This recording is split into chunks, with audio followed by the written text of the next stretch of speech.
এজন MLAৰ জৰিয়তে বিজেপিত সোমাবৰ কাৰণে তেওঁৰ যিবিলাক এগ্ৰিমেণ্ট কৰিব লাগে, যিবিলাক মানে কি কয় এইবিলাক চুক্তি কৰিব লাগে, মানে বিজেপিৰ পৰা বিজেপিত সোমাবৰ কাৰণে কি পাব, কি নাপাব, এইবিলাক কথা পাতি আছে।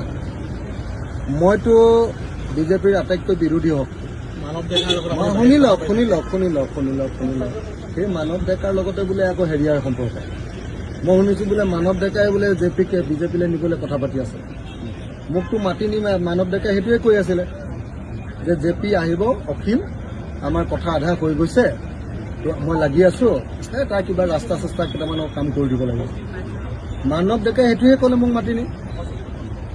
জেপি দাসে এতিয়া ৰঙা ফুটটো লৈছে, কেইদিনমানৰ পাছত ড্ৰেছটো গেৰুৱা হ'ব আৰু 5 বছৰ নালাগে, খুব বেছি এবছৰ।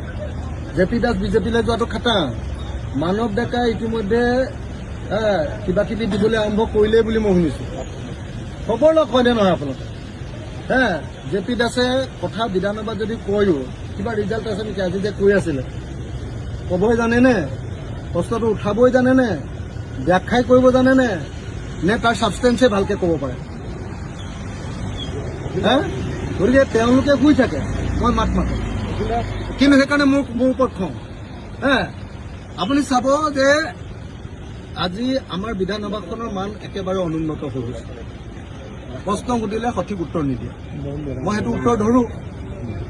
আজি কিবা মেচ বুলি কি আছিলে, মেচ বুলি এজন যে বকু ছয়গাঁৱৰ বিধায়ক, তেওঁ একদম বিজেপিক বখলা বখল কৰি দিলে। তেওঁ নিজে বিজেপিৰ বিধায়ক, যে আমাৰ তাততো একোৱেই ডেভেলপমেণ্ট নাই, খোৱা পানী নাই, মাটি নাই, মাটিত পট্টা নাই, এফালৰ পৰা গাই গুচি গ'ল।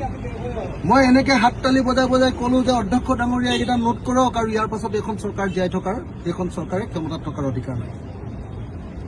সেইবিলাক কথা তেওঁলোকে মনে মনে থাকে। তাৰ পাছত সেই প্ৰশ্নটোৰ উত্তৰ দিবলৈ গৈ পীযুষ হাজৰিকাই গালি পাৰিলে কংগ্ৰেছক। এই তাত কংগ্ৰেছৰ MLA আছিলে, সিহঁতৰ কাৰণে 10 বছৰ কোনো ডেভেলপমেণ্ট নাই। সিহঁতি কিজনে কি কয় আমাৰ জেপি দাসতে হাঁহি শুনি আছে। মই তাৰ বিৰোধিতা কৰিছোঁ। বিৰোধিতা মই কৰিছোঁ, আপোনালোকে চাই লওক। তো এতিয়া যিজন মানুহে বিৰোধিতা কৰে, সেই বিৰোধিতা কৰা মানুহজনক বিজেপিও বেয়া পায়। সেই বিৰোধিতা কৰা মানুহজনক আজি অতুল বৰাই মাৰুজেনেই কৰিছে, হয়নে নহয়? তো আকৌ মোক পীযুষ হাজৰিকাই কি শব্দ দি মাতিছে আপোনালোকে শুনিছে, সেইটো মই বাহিৰত ক'ব নোৱাৰো, এতিয়া কাটি দিলে বিধানসভাৰ প্ৰতিবেদনৰ পৰা, হয়নে নহয়? তো অতুল বৰাই আজি মাৰুজেনেই কৰিছে, আৰু তাৰপিছত আকৌ কংগ্ৰেছৰ মানুহকেইটাও মোক গালি দিয়ে। বোলে ই কিয় মাতি থাকে, বোলে কিয় মাতি থাকে?